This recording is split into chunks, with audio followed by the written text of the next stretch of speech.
చూద్దాంలే. చూడటం కాదండి, మీరు చెయ్యాలంతే. సరే.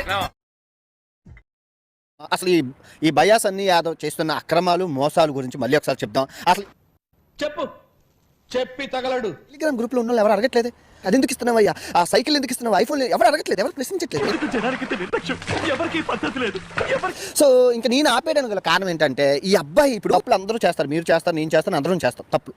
తప్పులు చేసేవాళ్ళు ఎన్నిసార్లైనా చేస్తారు. చేస్తూనే ఉన్నారు, అబ్బాయి అయితే మారలేదు, ఎక్కడ మారలేదు, ఇంకా అలా చేస్తూనే ఉన్నాడు. So okay, no use. వాడు విండండి. ఈ బెట్టింగ్ యాప్లు, ఈ సబ్స్క్రైబర్లు నమ్మిన మా పానికి వాళ్ళు మోసం చేయాలి. మోసం చేస్తున్నాడు ఎవడు బాగుపడరా. మనం చేసేది గుళ్ళో పూజ. బెట్టింగ్ యాప్లకు దూరంగా ఉండండి, జీవితాలు నాశనం అయిపోతాయి. కష్టపడి పనిచేసిన 10 రూపాయలు మీ చేతిలో ఉంటుంది. ఇది కరెక్ట్ గా చెప్పారు. గ్రూప్ లో ఎవరైనా ఉంటే అర్జెంట్ గా బయటకు వచ్చి రిపోర్ట్ కొట్టి ఆ టెలిగ్రామ్ క్రూజ్ అయిపోయేటట్టు చేయండి. వాడు అడగకుండా మీరు ఎందుకండి సలహా ఇవ్వడం? అడగకుండా ఇచ్చేదాన్ని సలహా అంటారు. మనిషికి ఒక మాట చెప్తే వింటాడు, గొడ్డుకి ఒక కొడితేనే వింటది.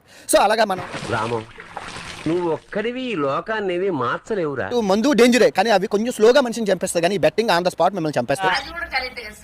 ఫ్యామిలీని తిట్టినా కూడా భయం లేకుండా మళ్ళీ బెట్టింగ్ యాప్లు ప్రమోట్ చేశారు. ఇది యూట్యూబ్ లో చేశారు, టెలిగ్రామ్ లో చేశారు.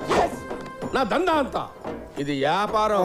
వీళ్ళ ఫ్యామిలీని తిట్టం, ఈయన్ని తిట్టం, అసలు ఈ చెయ్యాలనివన్నీ చేసి మా బావ నా గురించి ఎంత ఫీల్ అవుతున్నాడు, ఈ కళ నిజం అయితే ఎంత బాగుండు. పిచ్చుకుంటారు, కానీ నేను చేస్తుంది తప్పు, ఇంకా నేను చెయ్యనని అనట్లేదు, నేను చేస్తానని అంటున్నారు. ఇక మనం అలాంటప్పుడు వదిలేయడం వేస్ట్.